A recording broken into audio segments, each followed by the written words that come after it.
qual o princípio de propagação da luz melhor explica os eclipses? Vem comigo que eu vou explicar para você. Bom, primeira coisa que a gente precisa pensar é nos conceitos de sombra e penumbra, tá? Quando a gente tem uma fonte de luz pontual, é aquela que tem dimensões desprezíveis, tipo um pontinho de luz mesmo, e um obstáculo na frente dos raios de luz, a única região possível de se formar é a região de sombra. Já quando a gente tem uma fonte de luz extensa, quando as dimensões não são desprezíveis, como por exemplo o Sol, e um obstáculo na frente dos raios de luz, a gente pode formar duas regiões, a região de sombra e a região de penumbra. Lembrando que a penumbra é uma região parcialmente iluminada, tá? Falando no Sol, ele é um ótimo exemplo de corpo luminoso, aquele que a gente vê porque ele emite a própria luz. Já a Lua, outro corpo celeste que participa aí dos eclipses também, é um exemplo de corpo iluminado, porque para a gente ver a Lua, ela está sempre refletindo os raios de uma outra fonte, que no caso é o Sol, tá? O princípio de propagação da luz que melhor explica, né, a ocorrência dos eclipses é o princípio da propagação retilínea, aquele que diz que em meios transparentes e homogêneos, como o vácuo ou o ar, a luz se propaga em linha reta.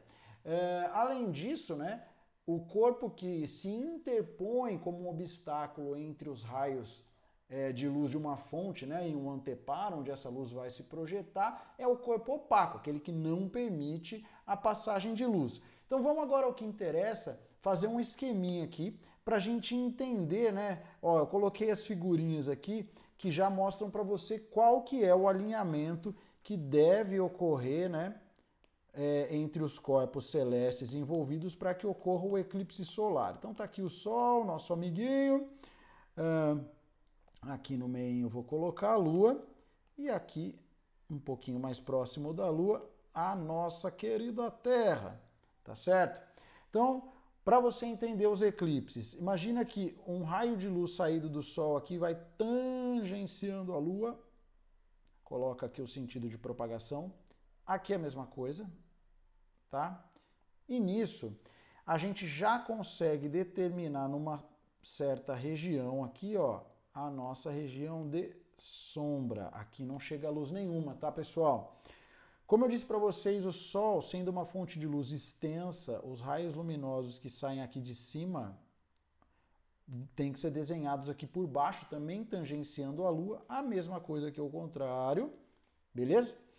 E aqui, ó, essa região e esta região, vou pintar aqui um pouquinho mais de rosinha, é a nossa região de penumbra, parcialmente iluminada, tá? Uma coisa também importante e legal de dizer, pessoal, é que tudo aqui, ó, essa parte da Lua que eu pintei agora aqui de laranjinha, tá recebendo luz, né? A gente desenhou só os raios de luz que estariam ali no limite mesmo, daqueles que a Lua tá bloqueando, tá?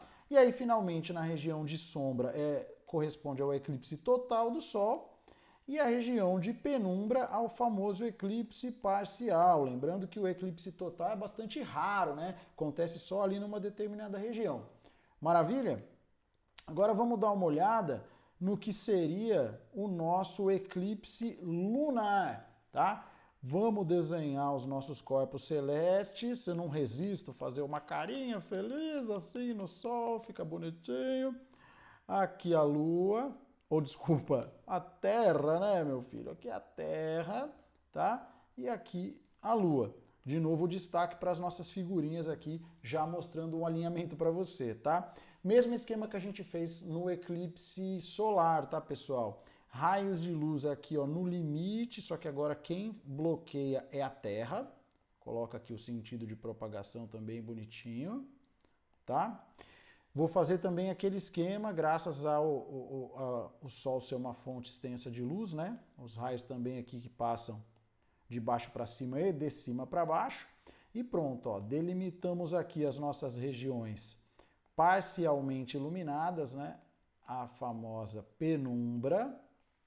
E aqui a Lua se interpondo aqui, né, se colocando totalmente na região de sombra, da sombra projetada da Terra. E lógico, aqui, ó, essa região da Terra é dia, tá? essa região está recebendo os raios solares normalmente aí. E esse alinhamento não acontece toda hora. Numa noite normal, né, a Lua, por exemplo, ela está um pouco mais para frente, um pouco mais para trás. Imagina isso em 3D. E aí seria uma noite de lua cheia. Agora, quando o alinhamento realmente ocorrer, aí no que seria uma noite de lua cheia, nós veríamos um maravilhoso eclipse lunar. Beleza, pessoal? Então é isso. Espero ter ajudado. Até a próxima. Tchau, tchau.